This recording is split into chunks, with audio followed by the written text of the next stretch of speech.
अस्सलाम वालेकुम नाजरीन, आप देख रहे हैं आवाज़ टीवी का खबरनामा। तमाम नाजरीन को ईद मिलादुन्नबी सल्लल्लाहु अलैहि वसल्लम की पुरखुलूस मुबारकबाद। और मैं हूं आपकी मेज़बान नेहा खान। मुल्क और दुनिया भर से आने वाली अहम, ताज़ा और नुमाया खबरों के साथ हम आपके रूबरू हाजिर हैं। आज के इस खबरनामे में आपको मुल्क की व बैनुल अक़वामी सूरत हाल, अहम सियासी व समाजी पेशरफ्त, कारोबार, खेल और मौसम से मुत्तल्लिक़ अहम तरीन खबरों से आगाह करेंगे। तो आइए वक्त ज़ाय किए बगैर आगाज करते हैं आज के अहम तरीन खबरों से। सबसे पहले नजर हेडलाइंस पर।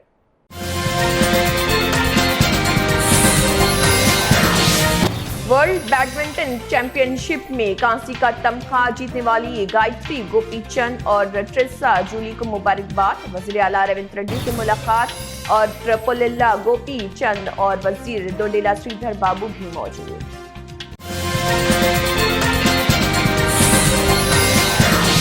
सूर्यापेट जिले के कोडाडा में खौफनाक सड़क हादसा। प्राइवेट बस ने खड़े लॉरी को मारी टक्कर। हादसे में 6 मुसाफिर मौके पर हलाक, 20 शदीद जख्मी। बस में 42 मुसाफिर थे सवार।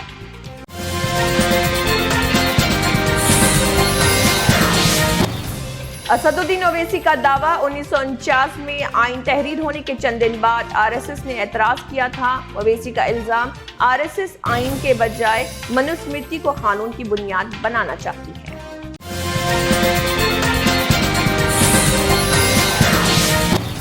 दिल्ली में प्याज की कीमतों में तेजी और महदूद सप्लाई के बायस सार्फिन की मुश्किलात में इजाफा। कीमतों पर काबू पाने के लिए हुकूमत ने कंधा एक्सप्रेस के जरिए नासिक से प्याज की तरसील की शुरू।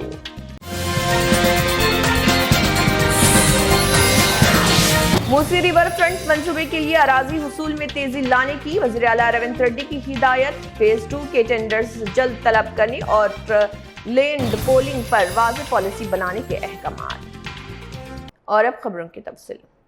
हाल ही में मुनक़िदा वर्ल्ड बैडमिंटन चैंपियनशिप के विमेंस और डबल्स मुकाबले में कांसी का तमगा जीतने वाली बैडमिंटन जोड़ी पुल्लेला गायत्री गोपीचंद और ट्रिसा जूली ने तेलंगाना के वज़ीर आला रेवंत रेड्डी से मुलाकात की। दोनों खिलाड़ियों ने मारूफ बैडमिंटन कोच पुल्लेला गोपीचंद के हमरा वज़ीर आला से उनकी जुबली हिल्स रिहाइशगाह पर मुलाकात की। वज़ीर आला रेवंत रेड्डी ने दोनों खिलाड़ियों को शानदार कामयाबी पर मुबारकबाद पेश की और उनकी कारकर्दगी को सराहा। इस मौके पर वजीर दोडेला श्रीधर बाबू और बैडमिंटन खिलाड़ी PV लक्ष्मी भी मौजूद रहे।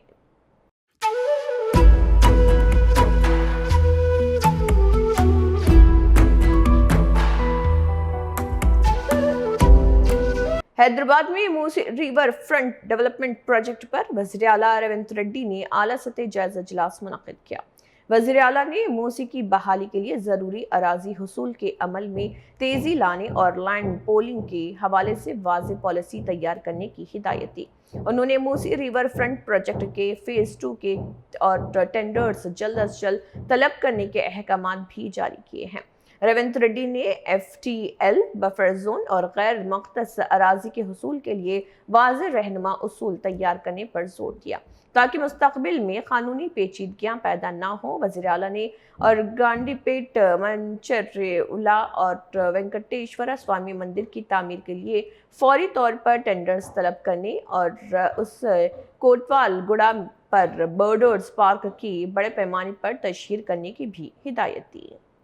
हैदराबाद में BRS लीडर तलासानी श्रीनिवास यादव ने वन महोत्सव प्रोग्राम में शिरकत की। रामगोपालपेट डिवीजन के सिंधी कॉलोनी में वाक़ वेंकटराव नगर पार्क में मुनक़िदा प्रोग्राम के दौरान उन्होंने पौधे लगाए। इस मौके पर तलासानी श्रीनिवास यादव ने मुकामी रिहाइशों में भी पौधे तकसीम किए और ज़्यादा से ज़्यादा शजरकारी की तरग़ीब दी। प्रोग्राम का मकसद शहर में सब्ज़ बढ़ाने और माहौल के तहफ़्फ़ुज़ के हवाले से अवाम में शऊर पैदा करना था। हैदराबाद के प्रसाद लैब्स में पनरनवी डॉक्यूमेंट्री की प्री-व्यू तकरीब का इनेकाद किया गया, जिसमें ख़ुसूसी मेहमान ने शिरकत करते हुए सुमति चुरकांती को उनकी गैर मामूली जद्दोजहद पर एजाज़ से नवाजा। और सुमति मिसेस तेलंगाना और मिस इंडिया के रनर अप रह चुके हैं, जबकि उन्होंने बैनुल अक़वामी खेलों और मुकाबलों में गोल्ड मेडल्स भी हासिल किए हैं। उनकी ज़िंदगी की सबसे बड़ी कामयाबी 2 मरतबा कैंसर को शिकस्त देना है। उनकी जद्दोजहद और हौसले पर खातून और हर मुश्किल का सामना करने वाले शख्स के लिए एक मिसाल है। डॉक्यूमेंट्री को मंजर आम पर लाने पर भी मंगानी, सुधाकर और संतोष फिल्म्स की टीम को मुबारकबाद पेश की गई और पन्नट नवी की कामयाबी के लिए नेक ख्वाहिशात का इजहार किया। तेलंगाना के सूर्यापेट जिले कोडाड़ मंडल के दोवारा कुंटा के करीब एक खौफनाक सड़क हादसा पेश आया। हैदराबाद से एल्लोर जा रही फ्रेश बर्मन बस नामी प्राइवेट ट्रैवल्स बस ने सड़क किनारे खड़ी एक लॉरी को तेज रफ्तारी से टक्कर मार दी। हादसे में 6 मुसाफिर मौके पर ही जान बहक हो गए, जबकि 20 अफराद शदीद जख्मी हुए हैं। हुकाम के मुताबिक हादसे के वक्त बस में मजमूई तौर पर 42 मुसाफिर सवार थे। जख्मियों को फौरी तौर पर करीबी अस्पताल मुंतकिल किया गया। पुलिस ने मुकदमा दर्ज करके हादसे के बाद फरार होने वाले बस ड्राइवर और क्लीनर की तलाश शुरू कर दी।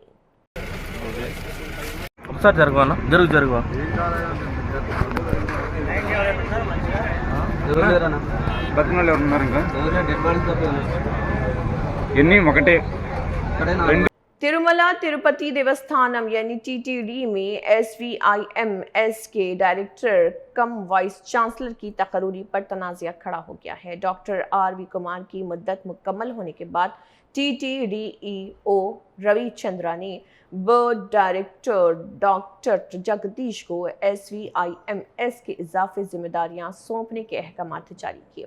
इल्ज़ाम है कि मुकर्ररा तकर्री के लिए और दरकार बुनियादी तालीमी और इंतज़ामी तजुर्बा मौजूद न होने के बावजूद ये जिम्मेदारी दी गई। दावा किया जा रहा कि वाइस चांसलर के लिए प्रोफेसर HOD डेन या रजिस्ट्रार की हैसियत से 10 साल का तजुर्बा ज़रूरी है, जबकि NMC क़वायद के मुताबिक 70 साल से ज़ायद उम्र के शख्स की तकर्री पर भी पाबंदी है।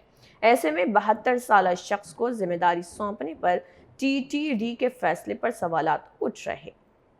AIMIM सरबराह व रुकन पार्लियामेंट हैदराबाद बैरिस्टर असदुद्दीन ओवैसी ने मनुस्मृति के हवाले से रियासती हुकूमत को चैलेंज किया है। ओवैसी ने सवाल उठाते हुए कहा कि मनुस्मृति के बाब 7 में शूद्रों के बारे में क्या लिखा गया है, इसे रियासत वाज़े करे। उन्होंने हुकूमत से मुतालबा किया है कि इस मामले पर अपना मौक़िफ़ वाज़े किया जाए और मनुस्मृति में दर्ज मुतल्लिक़ा इबादत के बारे में अवाम को बताया जाए। ओवैसी के इस बयान के बाद मनुस्मृति, ज़ात पात और समाजी मसावात से मुतल्लिक़ बहस एक बार फिर सियासी हल्क़ों में मौजू गुफ्तगू बन गई है। अच्छा, फिर ये मनुस्मृति के बारे में अगर बोलूंगा तो बहुत इन लोगों को पेंचिश हो जाएगा। खाली बोल के छोड़ देता हूं। अपन क्या करते उसको लेके सर छोड़ते ना, चुमटी लेके। उसका चैप्टर 7 कोड 270 शूद्रा के बारे में क्या बोल रहा, दलितों के बारे में पढ़ लो। Chapter 7 code 279, chapter 1 code 91 Shudras के बारे में क्या करा, पढ़ के सुना दो हमारे को। आप नहीं बोल सकेंगे। आसाम में शदीद सैलाब ने एक 105 साला खातून और एक उनके खानदान की मुश्किलात में मज़ीद इजाफा कर दिया है। सैलाब के बाइस खातून तकरीबन 1 हफ्ते तक अपने घर में फंसी रही, जबकि अहले खाना उन्हें महफूज मुकाम पर मुंतकिल करने के लिए मुसलसल जद्दोजहद करते रहे। सैलाबी पानी से खानदान के घर को भी शदीद नुकसान पहुंचा, जिसके बाइस पहले ही मुश्किल सूरत हाल मजीद संगीन हो गई। 105 साला खातून की ये तकलीफदा सूरत हाल आसाम में हर मानसून के दौरान आने वाले सैलाब की शिद्दत और लाखों मुतासरीन को दरपेश मुश्किलात की एक झलक पेश करती है। वो हमारा दादी जी है, उसका एज होगा 105।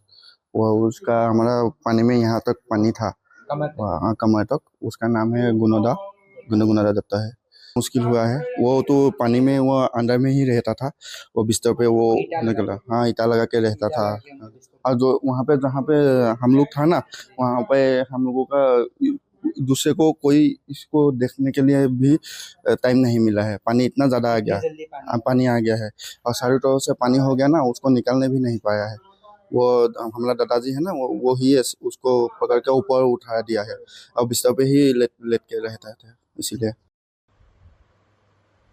मिजोरम में कैंसर की स्क्रीनिंग और तशखीस की सहूलियात को मजबूत बनाने की जानिब एक अहम कदम उठाया गया है। अमेरिका में मुक़ीम डॉक्टरों डॉक्टर दहिया और डॉक्टर चौहान ने मिजोरम को कैंसर स्क्रीनिंग की मजमूई तौर पर 3,875 किट्स अतिया की हैं। ये किट्स एजोल के जेमा बाउग में वाक़ मिजोरम स्टेट कैंसर इंस्टीट्यूट में इस्तेमाल की जाएंगी। इस कैंप में AFP, CEA, PSA और फेकल ऑकल्ट ब्लड टेस्ट किट्स भी शामिल हैं, जो मुख्तलिफ अक़साम के कैंसर की स्क्रीनिंग, तशख़ीस और निगरानी में माउन साबित हो सकती हैं। मिजोरम की governor general retired VK Singh ने कहा है कि कैंसर से निमटने के लिए बरवक्त स्क्रीनिंग और इब्तदाई तशख़ीस इंतहाई अहम है। उन्होंने किट्स को मरीजों के फ़ायदे के लिए मौसर तरीके से इस्तेमाल करने पर जोर देते हुए इस अतिये को मिजोरम की कैंसर के खिलाफ जारी कोशिशों में अहम ताउन करार दिया।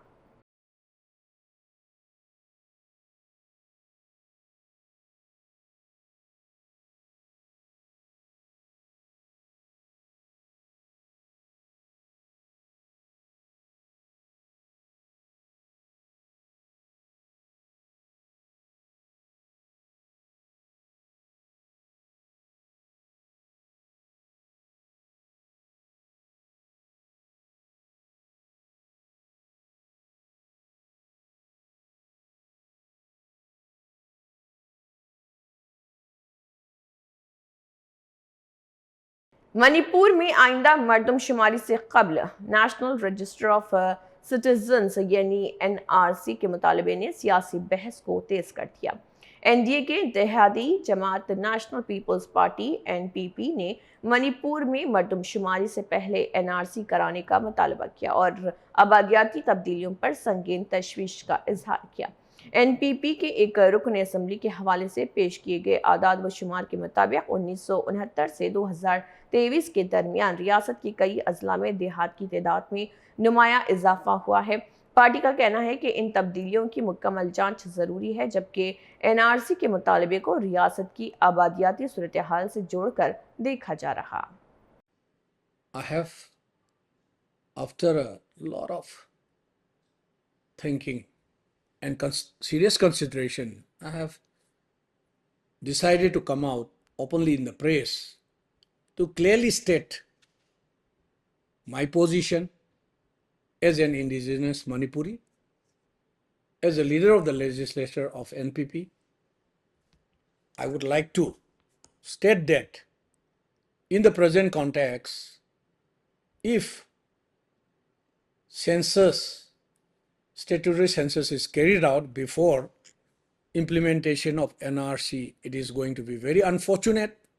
And I appeal to the government of India and to the authorities concerned that statutory census in Manipur in 2026-27 should be carried out only after implementation of NRC.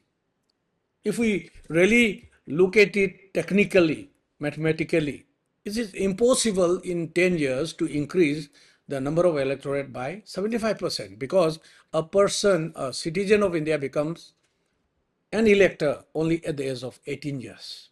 Now, the figures that I have given are all taken out from the records of Government of India. So, it is very serious matter, and I 100% confirm from my study, research and my understanding that there is definitely illegal immigrants in a very high rate. AIMIM सरबरा Asaduddin Owaisi ने आइन हिंद और RSS के हवाले से बड़ा दावा किया है। ओवैसी के मुताबिक 1949 में आइन तहरीर किए जाने के सिर्फ 4 दिन बाद RSS की जानिब से इस पर एतराज़ किया गया था।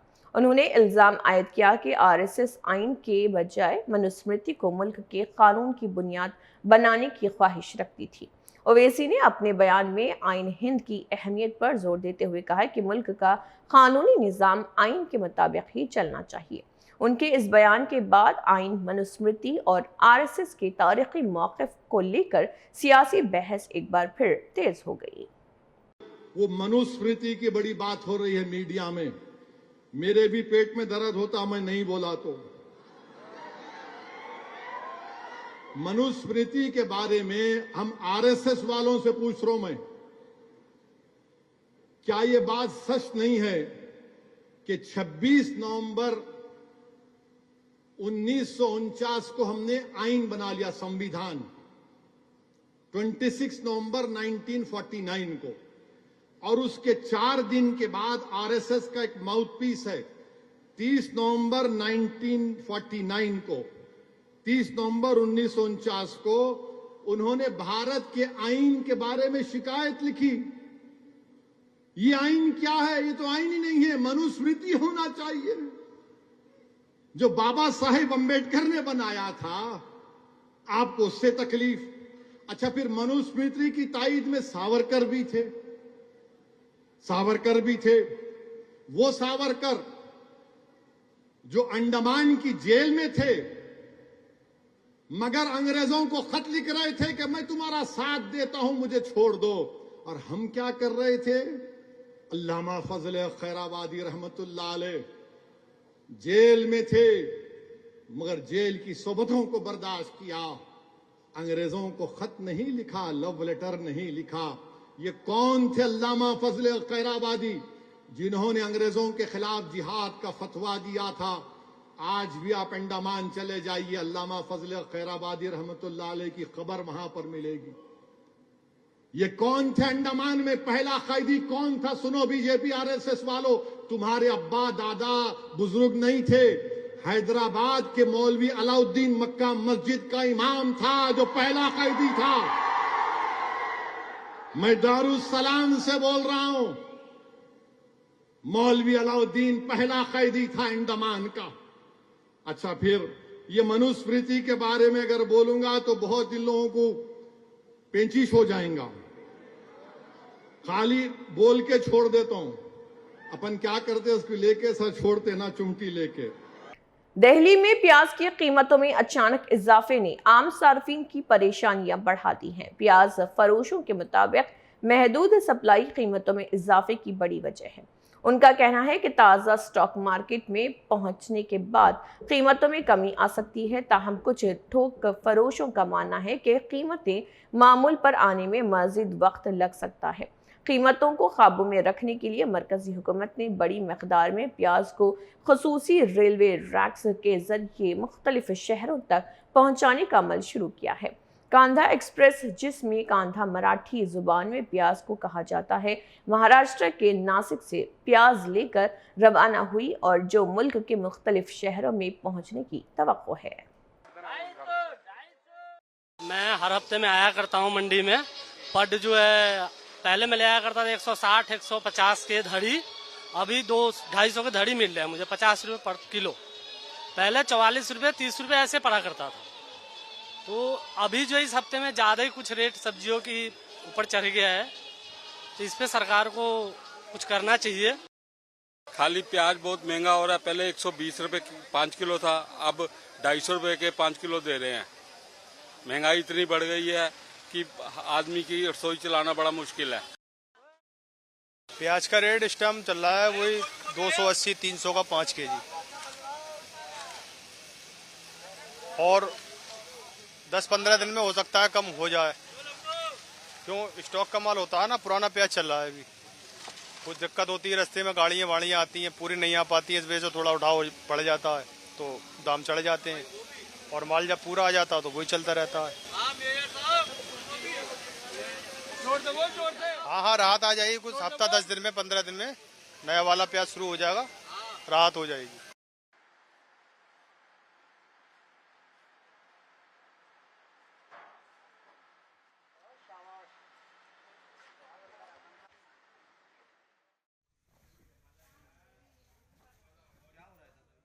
प्याज पीछे से ही पहले से ही कम है। प्याज पीछे बरसात के कारण कुछ माल खराब हुए हैं, तागी हुए हैं, उसकी वजह से स्टॉक कम था, उसको थोड़ा तेजी रहेगी इस बार। अभी तो कोई आसार लगने रहे रेट कम होने के। अभी 2 महीने तो कोई आसार नहीं है कि रेट कम होगा। 2 महीने बाद ही कुछ कम हो सकता है, नई फसल निकलने के बाद।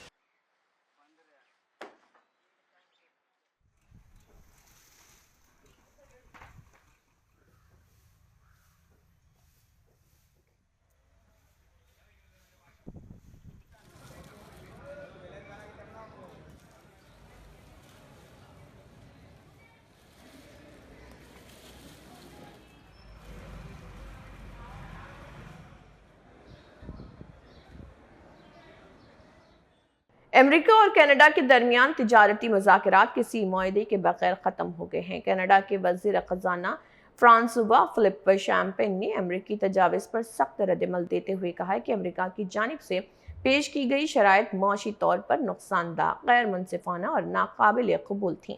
शैम्पेन के मुताबिक उन्हीं वजूहात की बिना पर तिजारती मुज़ाकरात आगे नहीं बढ़ सके हैं। अमेरिका और कनाडा के दरमियान तिजारत से मुतल्लिक़ ये पेशरफ्त दोनों ममालिक के इक़्तिसादी ताल्लुकात पर असरअंदाज हो सकती हैं।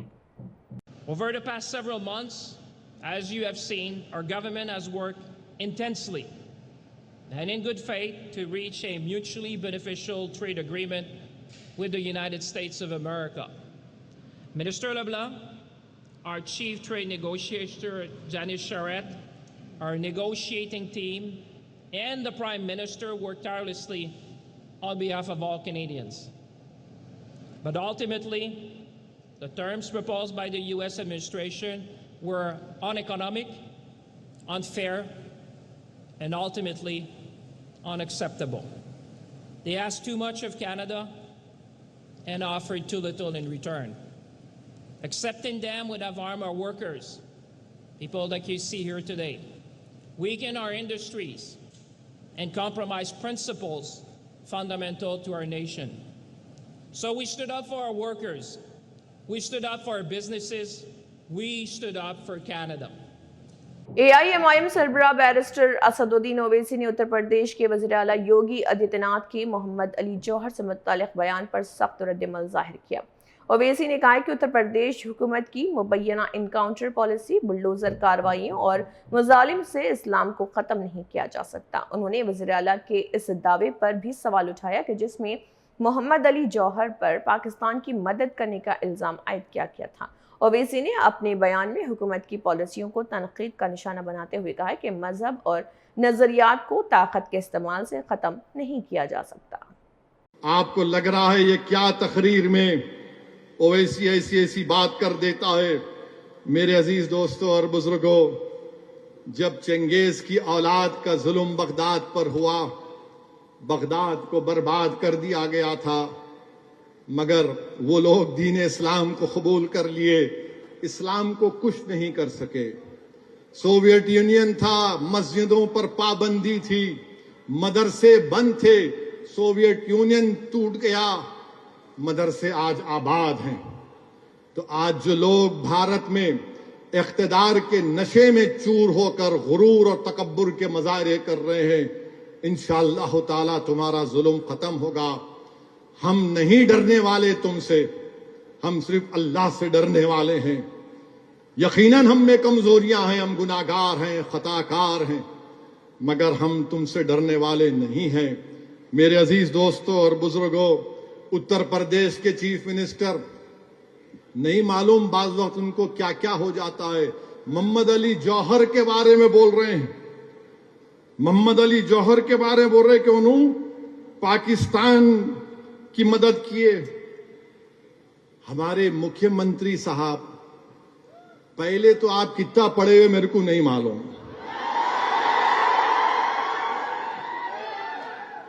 मोहम्मद अली जौहर बहुत पढ़ा लिखा आदमी था और मोहम्मद अली जौहर यकीनन मुस्लिम लीग के सदर थे, मगर बाद में ये उस वक्त की कांग्रेस के सदर भी थे। यकीनन खिलाफत जम्मू कश्मीर में national disaster response force NDRF ने मुकामी बाशिंदों के लिए खुसूसी रेस्क्यू और इनखला की तरबियत का इनेकाद किया है। ये तरबियती प्रोग्राम दरियाए जनाब के दहरे और किनारे मुनक्किद किया गया है, जहां मुकामी लोगों को हंगामी सूरत हाल और सैलाब के दौरान महफूज रहने के तरीक़ों से आगाह किया गया।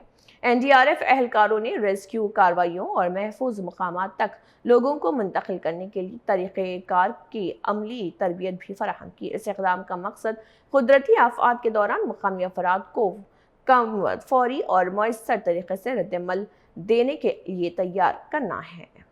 30 सेकंड पर जैसे मान कर दें कि अभी ये बैठे हुए हैं कमरे के अंदर और अर्थक्वेक आ गया, ठीक है। इन्होंने क्या किया, ड्रॉप किया, हेड को कवर कर दिया, हेड में जैसे चेक 1 मिनट।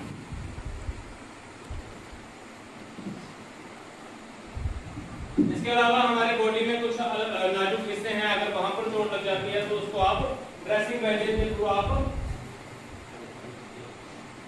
ड्रेसिंग ढक देना है। फिर इस प्रकार का अगर कोई बैंडेज मिलता है, आपके पास दुपट्टा है, रुमाल है, इस प्रकार का कुछ ले लीजिए, इसको ट्रायंगल बैंडेज कहते हैं। इससे क्या करना है, उस घाव को आपने दबा है। तो हमारे पास स्ट्रेचर नहीं है, हम क्या करेंगे, सुपरवाइज मेथड से क्या करेंगे, स्ट्रेचर को तैयार करेंगे। सबसे पहले हम क्या करेंगे, ब्लैंकेट की मदद से हम स्ट्रेचर को तैयार कर सकते हैं। ब्लैंकेट को क्या करना है, पूरा इस तरह से क्या करना है, खोलना है। फिर क्या करना है, आपने 2 पाइप या 2 डंडे की मदद से फर्स्ट में क्या करना है, पाइप को ऐसे रखना है, फिर नंबर ब्लैंकेट को क्या करना है, इस तरीके से फोल्ड करना है। फिर दूसरी पाइप लेके दोबारा इस ब्लैंकेट के ऊपर गांव में जाके कंपनी अवेयरनेस कम्युनिटी में प्रोग्राम करो, है ना। वो सभी लोगों को पता होना चाहिए कि कैसे हार्ट के बारे में बताया, उसका डिजास्टर के बारे में बताया, और गैस सिलेंडर को आग लग जाती है तो उसके बारे में बताया। तो ये सब प्रोग्राम उन्होंने किया है। फोर्सें हर जगह की फोर्सें जो कि वहाँ पर काम करेंगी, और भारत सरकार ने तय किया कि एक ऐसी फोर्स को तैयार किया जाए जो कि इसमें अलग फोर्सों से पैरामिलिट्री से, जैसे CRP, BSF, ITBP, Assam rifle, इसमें अभी यहाँ पहुंची भी नहीं। आप लोगों ने बहुत अच्छा हमारा वेलकम किया। आज हमारे गांव में NDRF 13 जो कोतवाल से टीम आई थी, उन्होंने आज हमें बहुत कुछ बताया, डिज़ास्टर के बारे में बताया, बहुत बहुत टेक्निक के बारे में बताया कि हम खुद को कैसे प्रोटेक्ट कर सकते हैं, अपने नेबर्स को कैसे प्रोटेक्ट कर सकते हैं, हम डिज़ास्टर में कैसे प्राइमरी प्रिवेंशन और प्रोटेक्शन कर सकते हैं। उन्होंने बताया कि जब अर्थक्वेक वगैरह आता है तो हम खुद को कैसे प्रोटेक्ट कर सकते हैं। हमें सबसे पहले अपने हेड को प्रोटेक्ट करना है। अगर कुछ भी डिज़ास्टर में अगर स्लैब वगैरह, कुछ भी बिल्डिंग वगैरह अगर हम उसमें फंस आए, जब हमारा कोई नेबर फंस आए, पेशेंट फंसे, उसको कैसे बाहर लेके जाना है। हमारे पास रेडीली अवेलेबल स्ट्रेचर वगैरह नहीं होते हैं, तो हम कैसे स्ट्रेचर घर पे बना के पेशेंट को प्रोटेक्ट कर सकते हैं। फिर उन्होंने हमें फ्लड के बारे में बताया, क्योंकि हमारे में चिनाब पास में है तो फ्लड वगैरह आते रहते हैं, तो हमें फ्लड के बारे में बताया कि हमें फ्लड से कैसे प्रोटेक्ट करना है। हमारे पास कोई भी इक्विपमेंट वगैरह नहीं होता है, खाली बोतल का यूज़ करके हम खुद को कैसे प्रोटेक्ट कर सकते हैं और दूसरों को। नाजरीन, ये थी आज के खबरनामे की अहम और नुमाया खबरें। हम उम्मीद करते हैं कि आपको मुल्क और दुनिया की ताज़ा तरीन सूरत हाल से आगाही मिली होगी। मज़ीद ताज़ा खबरों और अहम मालूमात के लिए हमारे साथ जुड़े रहिए। मैं हूं नेहा खान, आपसे इजाज़त चाहती हूँ। अपना ख्याल रखिए, खुश रहिए और बाखबर रहिए। अल्लाह हाफ़िज़।